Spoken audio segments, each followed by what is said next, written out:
یقیناً اگر محرم الحرام کا مہینہ ہی نہیں، اگر تمام مہینوں کو ایک ساتھ ملا کر کے پھر صحابہ کی شہادت کو بیان کیا جائے اور صحابہ کی عظمت کو بیان کیا جائے تو یقیناً دن ختم ہو جائے گا، راتیں کٹتی چلی جائیں گی، صحابہ کرام کی تعریف مکمل نہیں ہو سکے گی۔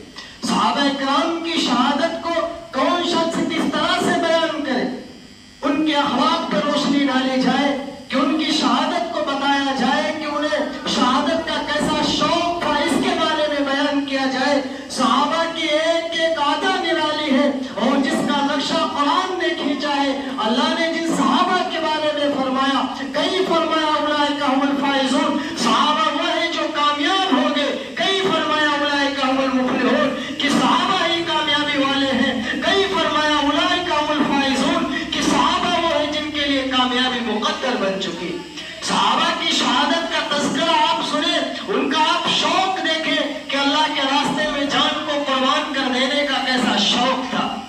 ایک صحابی ہے حضرت عبداللہ بن ام مکتوم رضی اللہ تعالیٰ عنہ، ایک نابینا صحابی، دیکھنے کی صلاحیت نہیں تھی، اپنی آنکھوں سے دیکھ نہیں سکتے تھے، نابینا تھے، لیکن ایک تمنا تھی۔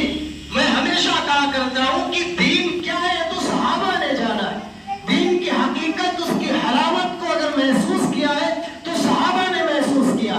ہم نے تو صرف رسم ادا کی مسلمان ہونے کی، صحابہ کے اندر دیکھیں کہ دین الہی پر کس طرح سے مر مٹنے کا جذبہ ہوا کرتا تھا۔ اللہ کے نبی کریم صلی اللہ علیہ وسلم کی شان میں قربان ہو جانے کا کیسا شوق ہوا کرتا تھا۔ اگر کہا جائے تو صحابہ نے دین کی حلاوت کو محسوس کیا۔ آپ دیکھیں عبداللہ ابن ام مکتوم رضی اللہ تعالیٰ عنہ، ایک نابینا صحابی، اللہ کے نبی کریم صلی اللہ علیہ وسلم کے دور کے اندر جب جنگیں ہوا کرتی تو حضرت عبداللہ ابن ام مکتوم رضی اللہ تعالیٰ عنہ تشریف لاتے۔ اللہ کے رسول، میں دیکھ رہا ہوں کہ سارے صحابہ جان شہادت نوش کر رہے، اللہ کے ہاں انعام لے رہے، اللہ تعالیٰ کیا انعام حاصل کر رہے۔ اے اللہ کے نبی، میں نابینا ہوں، اس سے کیا؟ میری بھی طرف ہے کہ مجھے بھی اللہ نے جان دی ہے، میں بھی اپنی جان اللہ کے راستے میں قربان کر دوں، نچھاور کر دوں، میں دیکھ نہیں سکتا، اس سے کیا؟ میں کسی طرح سے اللہ کے راستے میں قربان ہو جاؤں۔ اللہ کے نبی کریم صلی اللہ علیہ وسلم نے سمجھایا، عبداللہ آپ کا یہ جو جذبہ ہے، آپ کی یہ طرف ہے، تو آپ کی یہ طرف اور یہ جذبہ دیکھ کر تو اللہ تعالیٰ آپ کو مسجد ہی میں یہ ثواب دے دیں گے۔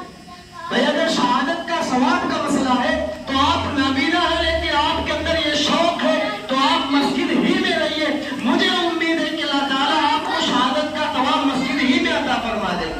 چنانچہ سمجھایا، پھر اللہ کے نبی کریم صلی اللہ علیہ وسلم کا جب دور ختم ہوا اور خلیفہ اول سیدنا ابو بکر صدیق رضی اللہ تعالیٰ عنہ کا دور خلافت آیا اور پھر جنگیں ہوئی، عبداللہ ابن ام مکتوم رضی اللہ تعالیٰ عنہ اپنے آپ کو پیش کرتے امیر المومنین، میرا بھی شوق ہے کہ میں بھی اللہ کے راستے میں جان قربان کر دوں، میں بھی ایک شہید کہلاؤں کہ میں نے بھی اپنی جان، میں نے بھی خون کا آخری قطرہ اللہ کے لیے بہایا تھا۔ اے ابو بکر صدیق امیر المومنین، مجھے بھی اجازت دے دی جائے۔ چنانچہ ابو بکر صدیق رضی اللہ تعالیٰ عنہ نے بھی اسی طرح سے سمجھایا جیسے کہ اللہ کے نبی کریم صلی اللہ علیہ وسلم نے سمجھایا تھا۔ عبداللہ ابن ام مکتوم رضی اللہ تعالیٰ عنہ مان گئے، رک گئے، اور پھر سیدنا عمر فاروق رضی اللہ تعالیٰ عنہ کا دور آیا، محرم الحرام ہی کا مہینہ تھا۔ سیدنا عبداللہ ابن ام مکتوم رضی اللہ تعالیٰ عنہ اپنے آپ کو پیش کرتے، جنگ قادسیہ کا موقع ہے، نابینا صحابی، دیکھ نہیں سکتے، تیر نہیں چلا سکتے، تلوار نہیں چلا سکتے۔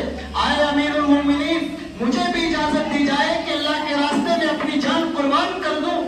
امیر المومنین عمر فاروق رضی اللہ تعالیٰ عنہ نے بھی سمجھایا کہ عبداللہ مان جاؤ، اللہ تعالیٰ تو آپ کو یہی وہ ثواب دے دیں گے۔ اب اس وقت عبداللہ ابن ام مکتوم رضی اللہ تعالیٰ عنہ نے کہا، امیر المومنین آخر وجہ کیا؟ تمام صحابہ جو یہ کے بعد دیگرے آپ کے پاس آتے اجازت لینے کے لیے، آپ سب کو اجازت دیتے ہیں، آخر مجھے اجازت کیوں نہیں ملتی؟ میرا قصور کیا ہے؟ کیا آپ یہ جانتے ہیں کہ میں نابینا ہوں، میں تلوار نہیں چلا سکتا، میں تیر نہیں چلا سکتا، میں کھنجر نہیں اٹھا سکتا، میں دشمن کے وار کو نہیں دیکھ سکتا؟ امیر المومنین، اگر بات یہ ہے تو یاد رکھنا، ایک نابینا صحابی اللہ کے لیے آپ سے وعدہ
اپنے لیے سعادت کی بات سمجھا کرتے، انہوں نے اپنی جان اللہ کے راستے میں نچھاور کر دی۔ یہ وہ صحابہ ہیں، انہی کے بارے میں اللہ نے فرمایا وَلَا تَقُولُوا لِمَن يُقْتَلُ فِي سَبِيلِ اللَّهِ أَمْوَاتٌ، خبردار میرے صحابہ جو اللہ کے راستے میں شہید کیے گئے ہیں، اللہ فرماتے ہیں انہیں تم کبھی مردہ نہ کہنا بلکہ وہ زندہ ہیں، وَلَٰكِن لَا تَشْعُرُونَ، اللہ فرماتے ہیں میرے صحابہ کی زندگی تم نہیں سمجھ سکتے، وَلَٰكِن لَا تَشْعُرُونَ، تم محسوس نہیں کر سکتے، میرے صحابہ کو اپنی زبان سے کبھی تم برا بھلا نہ کہنا، میرے صحابہ کو مردہ کہنے کی اجازت نہیں۔ آپ اندازہ کریں کہ صحابہ کیسے تھے۔ یہ تو معاملہ عبداللہ ابن ام مکتوم رضی اللہ تعالیٰ عنہ کا ہے۔ آپ دیکھیں حبیب بن زید رضی اللہ تعالیٰ عنہ، جب مسلمہ کذاب جو جھوٹا اپنے آپ کو نبی کہلواتا تھا، حبیب بن زید رضی اللہ تعالیٰ عنہ حاضر ہوئے مسلمہ کذاب کے پاس، اور اس مسلمہ کذاب نے کہا حبیب بن زید تم مجھے نبی مانتے ہو؟ مسلمہ کذاب نے جب یہ پیشکش کی تو حبیب بن زید جو اللہ کے نبی کا غلام ہے، سچا صحابی ہے، وہ کہتا ہے کہ مسلمہ کذاب تم اپنے آپ کو نبی کہواتے ہو، حالانکہ تم نبی نہیں ہو سکتے، میرے نبی تو محمد رسول اللہ ہے، میں آپ کو اللہ کا نبی نہیں کہہ سکتا، تم جھوٹے ہو، میرا نبی آخری نبی ہے، اس کے بعد کوئی نبی دنیا کے اندر نہیں آئے گا، چاہے دنیا بدل جائے لیکن میں محمد رسول اللہ کے علاوہ کسی اور کو آخری نبی نہیں تسلیم کر سکتا۔ تاریخ گواہ ہے مسلمہ کذاب نے حبیب بن زید کے دائیں ہاتھ کو کٹوا دیا، بولا کہ ہم مانو گے مجھے نبی کہو گے؟ حبیب بن زید کہتے ہیں تم میرا اگرچہ قتل کیوں نہ کر دے لیکن میں اپنے نبی کا صحابی ہوں، میں عاشق رسول ہوں، اپنی جان دینا میں اپنے لیے سعادت کی بات سمجھتا ہوں، لیکن تجھے میں اپنا نبی کبھی تسلیم نہیں کر سکتا۔ پھر مسلمہ کذاب نے بایاں پیر کٹوایا، بولا کہ ہم مانو گے؟ کہا کہ نہیں مانیں گے۔ پھر دائنا پیر کٹوایا، بولا ہم مانو گے؟ کہا نہیں مانیں گے۔ پھر بایاں ہاتھ کٹوایا، جب دونوں ہاتھ دونوں پیر کٹوا دیے، مسلمہ کذاب کہتا ہے حبیب بن زید تم مجھے اپنا نبی اب تسلیم کرتے ہو؟ کہا کہ نہیں، خبردار، ابھی میرے جسم کے اندر جان باقی ہے، میں تجھے اپنا نبی تسلیم نہیں کر سکتا۔ تاریخ شاہد ہے کہ مسلمہ کذاب نے حبیب بن زید کے ٹکڑے ٹکڑے کر کے بوری میں بھر کر مدینہ شریف بھیجوایا۔